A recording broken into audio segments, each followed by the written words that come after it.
Hello, my dear friends. So today we choose the topic branches of chemistry. I have already talked about the branches of chemistry. We have recorded 2 lecture about the branches of chemistry. हमने 2 lecture record किए हैं branches of chemistry पे. अगर आपने वो पिछले videos नहीं देखे तो प्लीज़ आप हमारे चैनल स्मार्ट ब्रेन लर्निंग में जा सकते हैं. यहाँ पर आप ये दोनों वीडियोस आपको मिल सकते हैं. तो आइए आज हम एनालिटिकल केमिस्ट्री के बारे में थोड़ा बहुत जान लेते हैं कि हमारे पास एनालिटिकल केमिस्ट्री में क्या कहते हैं. एनालिटिकल केमिस्ट्री में हम 2 चीज़ों की स्टडी करते हैं. एक को हम कहते हैं क्वालिटी और दूसरे हमारे पास है क्वांटिटी. ये 2 फेमिलियर ऑब्जेक्टिव्स है हमारे पास एनालिटिकल केमिस्ट्री का. हमारे पास क्वालिटी का मतलब क्या और क्वांटिटी का मतलब क्या. ये क्वालिटी भी एक वर्ड है जिसका मतलब है मायार. क्वालिटी का मतलब है मायार, कि ये कितना मायारी चीज़ है, इसमें कौन कौन से इंग्रेडिएंट्स है, कौन कौन से कंस्टिट्यूएंट्स है. ये हमारे पास अगर इसकी स्टडी करते हैं तो क्वालिटी, इसको हम क्वालिटी कहते हैं. क्वांटिटी का मतलब क्या. क्वांटिटी का मतलब है कि हम जो इंटीग्रेंट्स, जो कंस्टिट्यूएंट्स इसमें है वो कितने हैं, इसकी साइज कितनी है, इसका अमाउंट कितना है. अगर हम इन चीज़ों के बारे में पढ़ते हैं तो हम इसको कहते हैं क्वांटिटी. तो हम एनालिटिकल केमिस्ट्री की कुछ डिफिनीशन कुछ इस तरह कर सकते हैं कि the branch of chemistry in which we study the qualitative and quantitative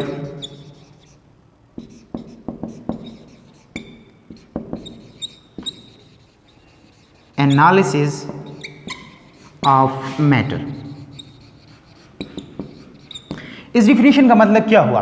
इस डिफिनीशन का मतलब सिंपली ये हुआ कि केमिस्ट्री का एक ऐसा ब्रांच, अगर हमारे पास एक मैटर हमें दिया गया हो और इस मैटर अननोन हो तो इसका क्वालिटेटिव एनालिसिस अगर हम करें कि इसमें कौन कौन से इंटीग्रेंट्स है, कौन कौन से कंस्टिट्यूएंट्स है और वो कंस्टिट्यूएंट्स जो है वो कितने मकदार में है, अगर हम इन दोनों चीज़ों के बारे में स्टडी करेंगे तो हम एनालिटिकल केमिस्ट्री की हेल्प लेते हैं. आइए एग्जाम्पल की मदद से समझ लेते हैं कि हमारे पास इसका मतलब क्या.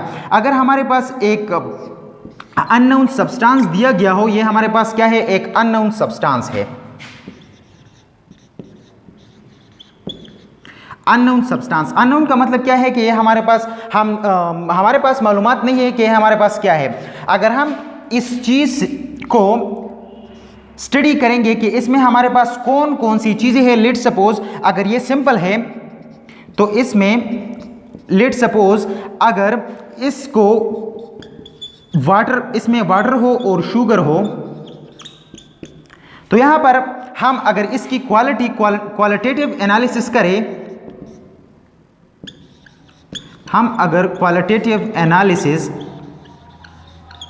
अगर हम इसकी क्वालिटेटिव एनालिसिस करें तो हमारे पास जो इंटीग्रेंट्स है इस सब्सटेंस की, इस अननोन सब्सटेंस की, वो हमारे पास वाटर में क्या है, हाइड्रोजन है.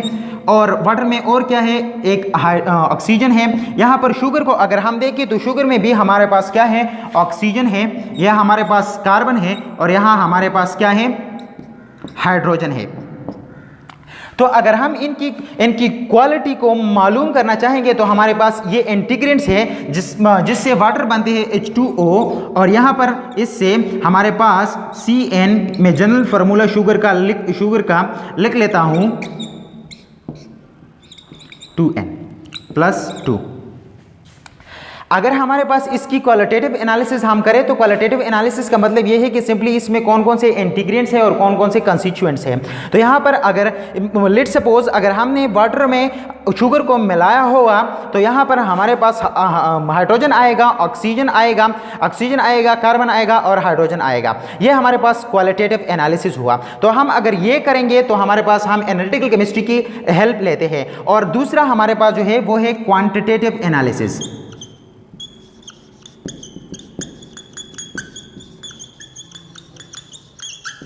क्वांटिटेटिव एनालिसिस का मतलब क्या हुआ कि यहाँ पर हमारे पास जो ऑक्सीजन का मकदार है वो कितना परसेंट है।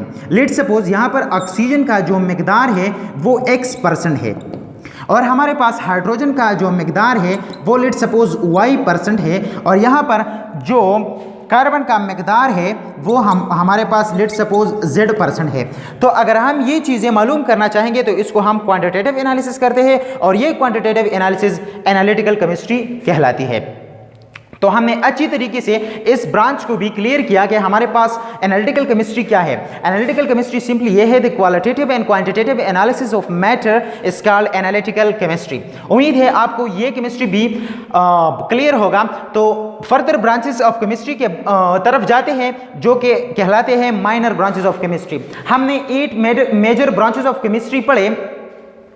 जो एक ब्रांच रहता था वो हमने इस वीडियो में पढ़ा, और जो अदर ब्रांचेस है वो हमने पिछले 2 लेक्चरों में कवर किए हैं। आज हम माइनर ब्रांचेस ऑफ केमिस्ट्री जो आपको बोर्ड पर नजर आ रहे हैं इसके बारे में भी थोड़ा बहुत बात करेंगे। हमारे पास माइनर ब्रांचेस ऑफ केमिस्ट्री में जो हमने पहला लिखा है वो है न्यूरोकेमिस्ट्री, जो दूसरा लिखा है वो है बायो ऑर्गेनिक केमिस्ट्री, जो तीसरा लिखा है वो है ऑर्गेनोमेटालिक केमिस्ट्री, जो चौथा लिखा है वो है मेडिसिनल केमिस्ट्री, और जो पांचवा लिखा है वो है एस्ट्रो केमिस्ट्री, ये है ग्रीन हाउस केमिस्ट्री, ये है स्टीरियो केमिस्ट्री, ये है एग्रो केमिस्ट्री, ये है chemo informatics, computational chemistry and immuno chemistry. तो आइए बारी बारी इसके बारे में हम जानना चाहते हैं।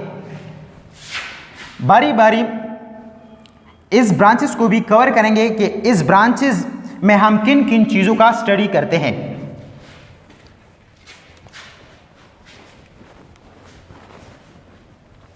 सबसे पहला ब्रांच जो है जो कि है न्यूरोकेमिस्ट्री।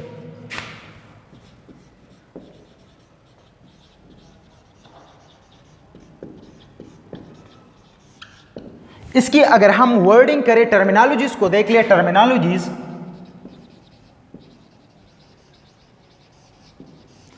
अगर हम इसकी टर्मिनोलॉजी को देखें तो इसमें वर्ड न्यूरो आया है, न्यूरो। और आपने वर्ड न्यूरो सुना होगा, neuro surgeon, neuro doctors, neurological radiations और अदर। हमारे पास ये न्यूरो जो है वो वर्ड न्यूरॉन है, न्यूरॉन। और न्यूरॉन हमारे पास एक सेल है जो हमारे पास नर्वस सिस्टम में नर्वस सिस्टम को बनाता है। तो हमारे पास इस केमिस्ट्री में हम जो न्यूरॉन है इसको जो इंटीग्रेंट्स है, हमारे पास न्यूरॉन के जो इंटीग्रेंट्स है, अगर हम इसके बारे में स्टडी करेंगे तो हम न्यूरोकेमिस्ट्री की मदद लेते हैं। तो इसकी डिफिनीशन कुछ इस तरह हम करेंगे, the branch of chemistry, the branch of chemistry in which we study the chemical substances and chemical reactions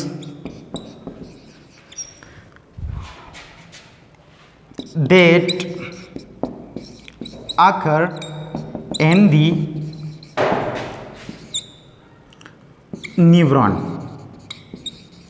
neuron की अगर हम केमिकल इंटीग्रेंट्स को मालूम करना चाहेंगे, केमिकल इंटीग्रेंट्स यानी केमिकल सब्सटेंसेस, केमिकल कॉन्स्टिट्यूएंट्स, और जो रिएक्शंस इसमें होता है, हमारे पास नर्वस सिस्टम में जो रिएक्शन होता है, अगर हम इसकी केमिकल रिएक्शन को मालूम करना चाहेंगे तो हम न्यूरोकेमिस्ट्री की मदद ले लेते हैं। एग्जाम्पल के तौर पर हम समझ सकते हैं कि हमारे पास एक टाइपिकल न्यूरॉन मैं बना लेता हूँ। न्यूरॉन एक टाइपिकल न्यूरॉन है। हमारे पास न्यूरॉन में एक सेल बॉडी होता है जिसमें हमारे पास डेंड्राइट्स होते हैं।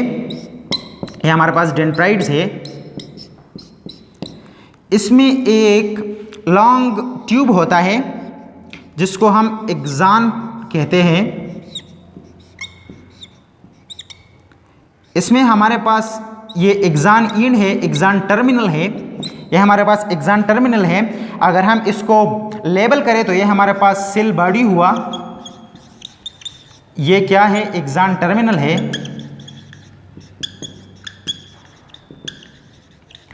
और ये हमारे पास क्या है? डेंड्राइट्स है।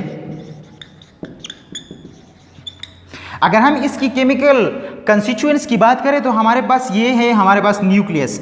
न्यूक्लियस में हमारे पास होता है नेल्सन ग्रेन्यूल्स, इसमें हमारे पास होता है सेंट्रियोल्स, इसमें हमारे पास और भी बहुत ज़्यादा चीज़ें होती हैं जो कि बने हैं किससे? बायोलॉजिकल मॉलिक्यूल से, बायोलॉजिकल मॉलिक्यूल से, बायोलॉजिकल मॉलिक्यूल से जो बने हैं, अगर हम इनके बारे में जानना चाहेंगे तो इसको हम न्यूरोकेमिस्ट्री में पढ़ सकते हैं। अगर हम इस एक्सान की बात करें तो ये हमारे पास क्या है, अगर हम इस जगह की बात करें, ये है एक्सान ल्यूमन, एक्सान ल्यूमन, ये हमारे पास एक्सोप्लाज्म है, एक्सान लेमेला है ये, और ये हमारे पास एक्सोप्लाज्म है। अगर हम इसकी बात करें तो इसमें हमारे पास ऊपर जो हमारे पास concentration of the sodium ion ज़्यादा होता है, यहाँ पर हमारे पास concentration of the K+ ion ये हमारे पास ज़्यादा होती है, और यहाँ पर एक पोटेंशियल ग्रेडियंट्स हमारे पास सेटअप होती है। यहाँ पर अगर हम इसको भी हमारे पास ये एक्सान का जो फाइबर है, जो एक्सान का मेम्ब्रेन है, ये हमारे पास ज़्यादा परमिएबल होता है पोटाशियम की, क्योंकि यहाँ पर पोटाशियम ज़्यादा है तो ये ज़्यादा की तरफ से लोअर की तरफ जाएगा, तो यहाँ पर माइनस चार्ज क्रिएट होगा अंदर की तरफ। और अगर हम इसको थोड़ा जूम करें तो हमारे पास एक्सान के अंदर नेगेटिव चार्ज क्रिएट होगा और पॉजिटिव चार्ज ऊपर क्रिएट होगा। इसको हम रेस्टिंग मेम्ब्रेन पोटेंशियल कहेंगे। तो ये फिनोमेना अगर हम ये चार्ज किसकी है, ये हमारे पास सोडियम आयन की चार्ज है, ये हमारे पास K+ आयन की चार्ज है, और जो आयन है ये हमारे पास Ca+2 की चार्ज हो सकती है। यहाँ पर हमारे पास ये फॉस्फेट की चार्ज हो सकती है, यहाँ पर हमारे पास प्रोटीन की चार्ज हो सकती है, यहाँ पर क्लोरीन की चार्ज हो सकती है। अगर हम इन ग्रेडियंट्स और इन कंस्टिट्यूएंट्स के बारे में जानना चाहेंगे तो हम न्यूरोकेमिस्ट्री की मदद लेते हैं। उम्मीद है ये ब्रांच भी आपको क्लियर होगा। तो जाते हैं दूसरे ब्रांच की तरफ। हमारे पास दूसरा ब्रांच क्या है, वो है bio organic chemistry. Bio organic chemistry में दो वर्ड्स है, इसकी अगर हम टर्मिनोलॉजीज करें तो हमारे पास दो वर्ड्स है, वन है बायो और दूसरा है ऑर्गेनिक। एक हमारे पास है बायो और दूसरा है क्या, ऑर्गेनिक। हम लिख लेते हैं bio organic chemistry. Bio organic chemistry की अगर हम टर्मिनोलॉजी की बात करें तो हमारे पास bio, the word bio mean life, and organic compounds तो हम जानते हैं। ऑर्गेनिक कंपाउंड्स अगर आप नहीं जानते तो हमारे पिछले लेक्चर में मैंने इसको डिस्कस किया है कि हमारे पास ऑर्गेनिक क्या है।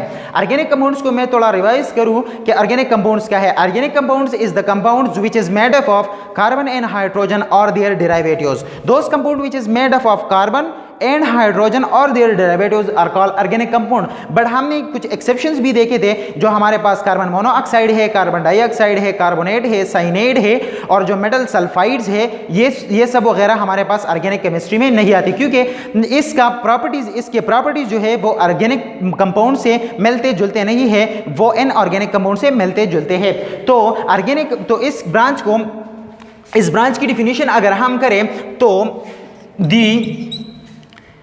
the study of organic and biological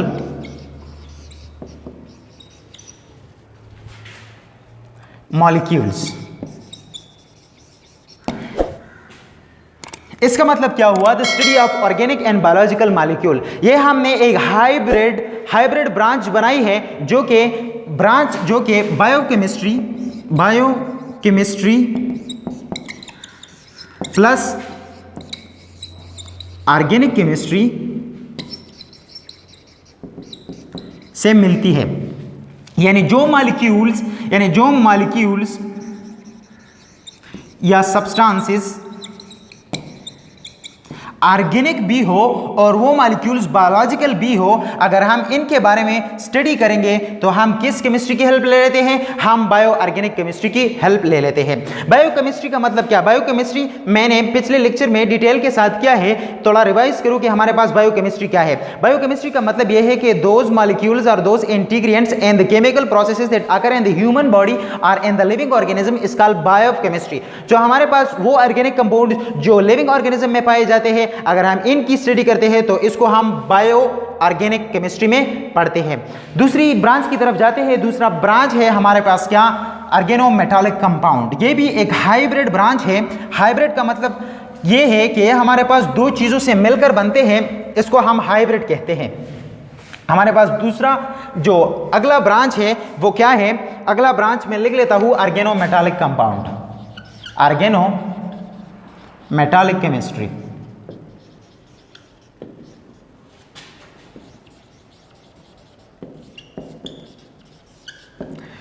हमारे पास इसमें दो वर्ड्स है, एक है ऑर्गेनो, दूसरा है मेटालिक। हमारे पास ऑर्गेनिक जो है ये तो ऑर्गेनिक तो वर्ड ऑर्गेनिक कंपाउंड है, जो कंपाउंड जो हमने कुछ लम्हा पहले डिस्कस किया कि हमारे पास ऑर्गेनिक कंपाउंड वो कंपाउंड होते हैं जिसमें कार्बन और हाइड्रोजन हो, जो कार्बन और हाइड्रोजन से मिलकर बनते हैं। यहां पर हमारे पास मेटल का क्या मतलब, मेटालिक, जिसमें हमारे पास मेटल हो।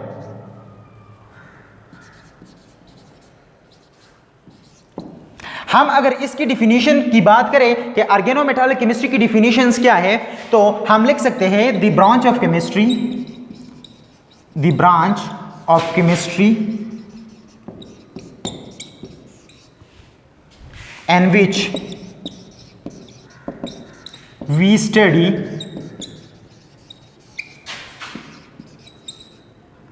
organometallic compounds। यानी केमिस्ट्री की एक ऐसा ब्रांच जिसमें हम ऑर्गेनोमेटालिक कंपाउंड्स के बारे में स्टडी करेंगे, इसको हम ऑर्गेनोमेटालिक केमिस्ट्री कहेंगे। आइए देखते हैं कि हमारे पास ऑर्गेनोमेटालिक कंपाउंड्स कौन कौन से हैं और क्या है organometallic compound.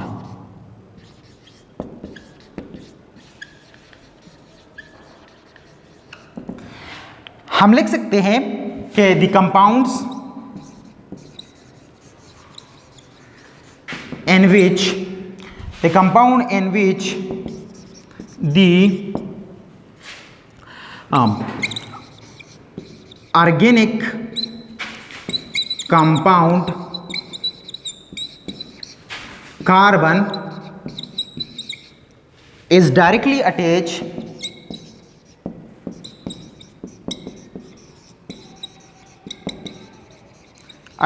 or bonded with the metal, इसको हम ऑर्गेनिक कंपाउंड कहेंगे।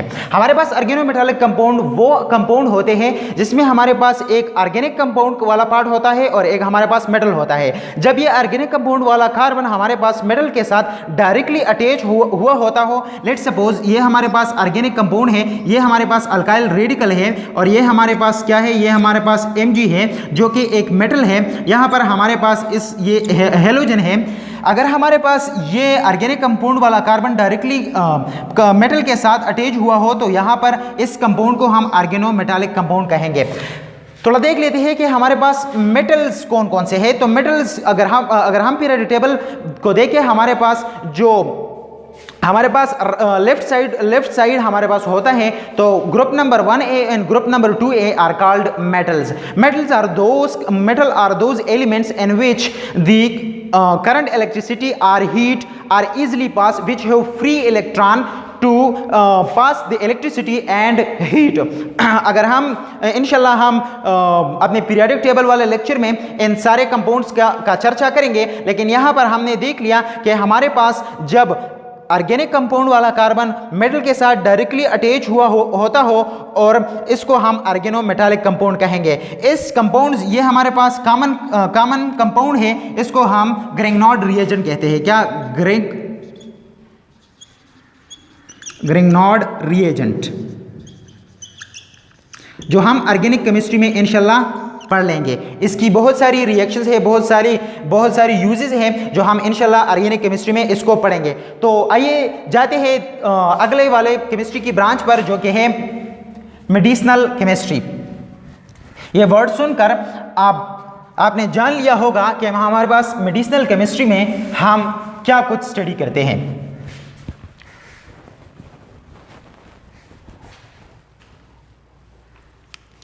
हमारे पास क्या है, मेडिसिनल केमिस्ट्री।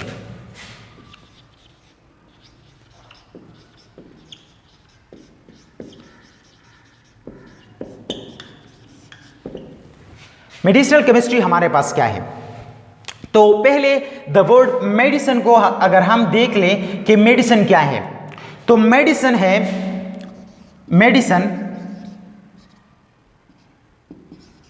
मेडिसिन क्या है? तो medicine the compounds which are given to the patients for relief. Sorry.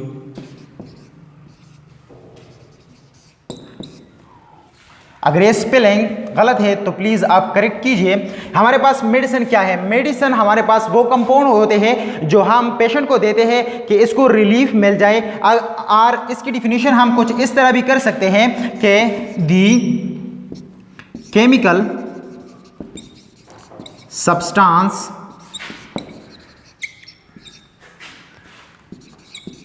which are given to the patient for cure, या वो केमिकल सब्सटेंस जो पेशेंट को दिए जाते हैं, जो एक मरीज को दिए जाते हैं इलाज के लिए, इसको हम क्या कहते हैं? मेडिसिन। एक इसमें कुछ टेक्निकल डिफरेंस है मेडिसिन और ड्रग में कि हमारे पास ड्रग और मेडिसिन में क्या फ़र्क है। हमारे पास है ड्रग और एक है मेडिसिन। हमारे पास ड्रग क्या है और मेडिसिन क्या है? आइए कुछ इस पर भी बात करेंगे कि हमारे पास मेडिसिन क्या है और ड्रग क्या है। ड्रग हमारे पास हमेशा लो डोज में हम पेशेंट को देते हैं, और मेडिसिन अगर हम लेट्स सपोज अगर हम एक पेनाडॉल की टेबलेट की बात करें, पेनाडॉल की टेबलेट की बात करें तो ये हमारे पास ये पेनाडॉल की एक टेबलेट है। हमारे पास ये पेनाडॉल की एक टेबलेट है जिसमें हमारे पास लेट्स सपोज पैरासिटामोल का एक ड्रग है, पैरासिटामोल। तो ये पेनाडॉल की जो टेबलेट है ये हमारे पास सारी की सारी पैरासिटामोल से नहीं बनी होती, बल्कि पैरासिटामोल की कुछ ख़ास मकदार इसमें होती है, और इसकी कोटिंग जो हमारे पास होती है वो दूसरे कंपाउंड से मिलकर बनते हैं। ये इसलिए हम करते हैं कि हमारे पास ये जो पैरासिटामोल है हम डायरेक्टली नहीं ले सकते। अगर ये हमारे पास कुछ जो टारगेट पॉइंट है, अगर वहाँ पर ये हमारे पास ये गोली जाए तो यहाँ पर हमारे पास पैरासिटामोल रिसीव होगा, जबकि अगर हम डायरेक्टली ड्रग को ले लें तो हमारे पास बहुत से कॉम्प्लिकेशन हमारे पास आ सकते हैं।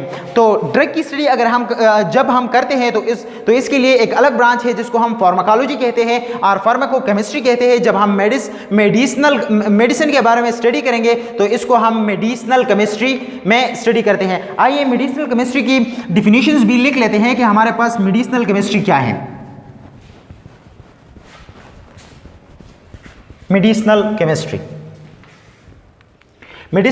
की डिफिनीशन हम कुछ इस तरह से करेंगे कि the rules are disciplines of chemistry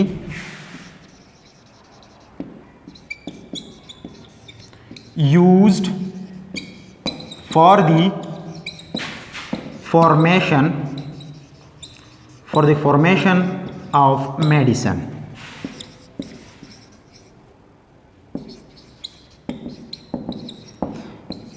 अगर हम वो रूल्स और डिसिप्लिन्स जो केमिस्ट्री के हैं वो हम ले लें और इसकी मदद से हम कोई दवा को तैयार करें और इस प्रोसेसेस की और इस सब्सटेंसेस की स्टडी अगर हम करेंगे तो वो हमारे पास हम किस केमिस्ट्री की ब्रांच में करेंगे? वो हम मेडिसिनल केमिस्ट्री की ब्रांच में करेंगे। उम्मीद है आपको ये ब्रांच ऑफ केमिस्ट्री भी क्लियर होगा।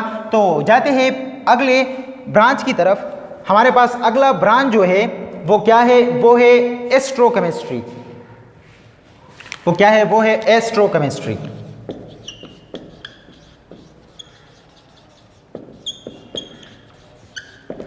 हमारे पास अगर हम इसकी टर्मिनोलॉजीज की बात करें तो हमारे पास इसमें वर्ड एस्ट्रो आया है। Astro, the word astro mean heavy bodies, heavy bodies. हमारे पास अगर हम स्पेस की बात करें तो स्पेस में हमारे पास बहुत सारी हैवी बॉडीज होती है, जिस तरह सन हुआ, अर्थ हुआ, प्लैनेट्स हुए, स्टार्स हुआ, हमारे पास बहुत सी हैवी बॉडीज है। अगर हम इन तमाम प्लैनेट्स की जो केमिकल कंस्टिट्यूएंट्स हैं और केमिकल जिसमें कौन कौन से केमिकल रिएक्शंस होते हैं, अगर हम इसके बारे में स्टडी करना चाहेंगे तो हम एस्ट्रोकेमिस्ट्री की मदद ले लेते हैं। तो इस वर्ड से अगर हमने वर्डिंग किया तो हम कुछ इस तरह से इसकी डिफिनीशन लिख सकते हैं कि the chemical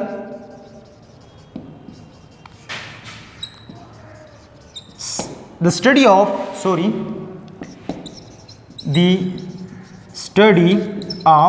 chemical substances and chemical reactions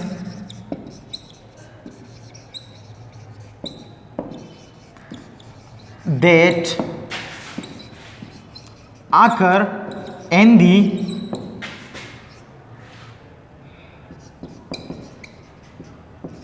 heavy bodies are in the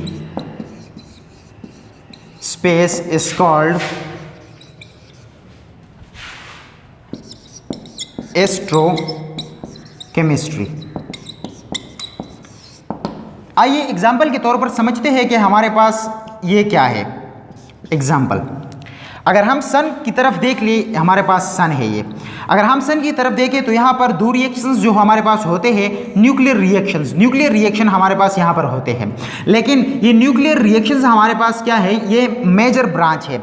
अगर ये न्यूक्लियर रिएक्शन हमारे पास इंडस्ट्री में भी हो सकते हैं, ये न्यूक्लियर रिएक्शंस हमारे पास लेबोरेटरी में भी हो सकते हैं, ये न्यूक्लियर रिएक्शन हमारे पास हैवी बॉडीज जो कि स्काई स्पेस में है इसमें भी हो सकते हैं। पर्टिकुलरली वो न्यूक्लियर रिएक्शंस या वो हर किस्म की रिएक्शंस जो हैवी बॉडीज में होते हैं, अगर हम पर्टिकुलरली इसकी स्टडी करेंगे तो हम एस्ट्रोकेमिस्ट्री की मदद ले लेते हैं। यहाँ पर सन में हमारे पास फ्यूजन रिएक्शंस होता है, फ्यूजन रिएक्शंस। फ्यूजन रिएक्शंस का मतलब ये है कि हमारे पास दो स्मॉल मॉलिक्यूल्स कंबाइन हो जाते हैं और एक लार्ज मॉलिक्यूल बन जाता है और इससे हमारे पास एनर्जी रिलीज होती है। ये एनर्जी जो सन रिलीज करता है, जो लाइट की सूरत में दिन की रोशनी और उजाला बना देती है, जिससे प्लांट फोटोसिंथेसिस करते हैं और फोटोसिंथेसिस से खुराक तैयार करते हैं और खुराक हम ले लेते हैं। जब हम जिंदा है तो इस फोटोसिंथेसिस की वजह से जिंदा है। अगर हम इस फ्यूजन रिएक्शंस और फ्यूजन रिएक्शंस की अगर हम इसकी स्टडी करना चाहेंगे तो इसको हम तो न्यूक्लियर केमिस्ट्री में ही पढ़ते हैं, लेकिन पर्टिकुलरली अगर सन में जो न्यूक्लियर रिएक्शंस होता हो या सन में जो भी रिएक्शंस या इस हैवी बॉडीज में जो भी रिएक्शंस होते हो, अगर हम पर्टिकुलरली इसकी स्टडी करना चाहेंगे तो हम एस्ट्रोकेमिस्ट्री की मदद लेते हैं। तो हमने एस्ट्रोकेमिस्ट्री भी पढ़ ली। अब हम अगले ब्रांच की तरफ जाते हैं जो कि हमारे पास है green house chemistry. Green house chemistry, हमारे पास ग्रीन हाउस केमिस्ट्री क्या है?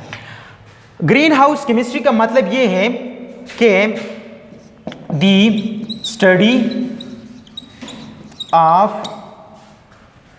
Study of methods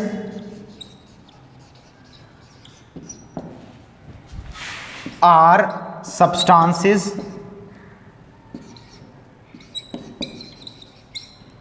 which is used to convert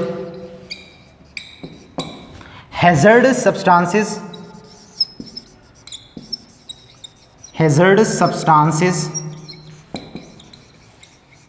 into environment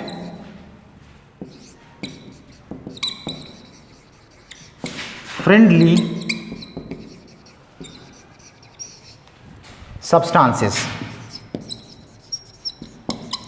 green house chemistry क्या है? तो हमने लिख लिया कि हमारे पास ग्रीन हाउस केमिस्ट्री जो है वो क्या है।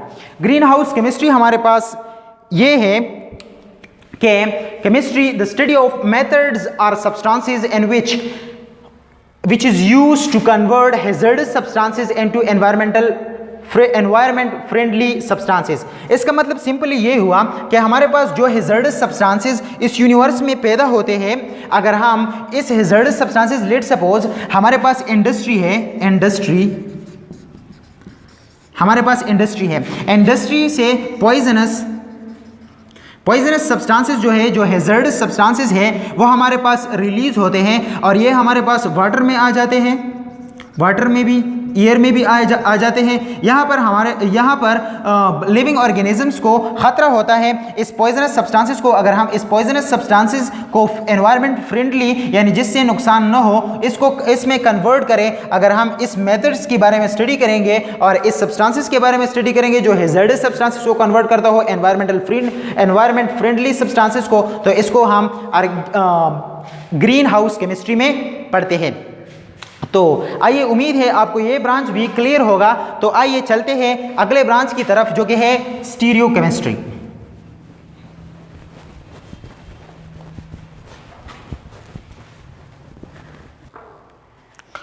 हम स्टीरियो केमिस्ट्री के बारे में स्टडी करेंगे कि हमारे पास स्टीरियो केमिस्ट्री क्या है।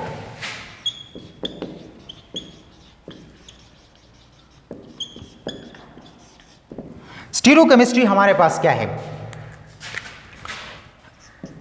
The study of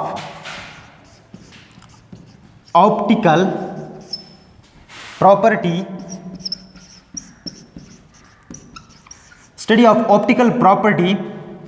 of the compounds or the configuration of chemical. यह मार्कर नज़र नहीं आता, दूसरा मार्कर को चेंज करते हैं कि the study of configurations, the study of configuration of the chemical compounds in the space is called stereochemistry।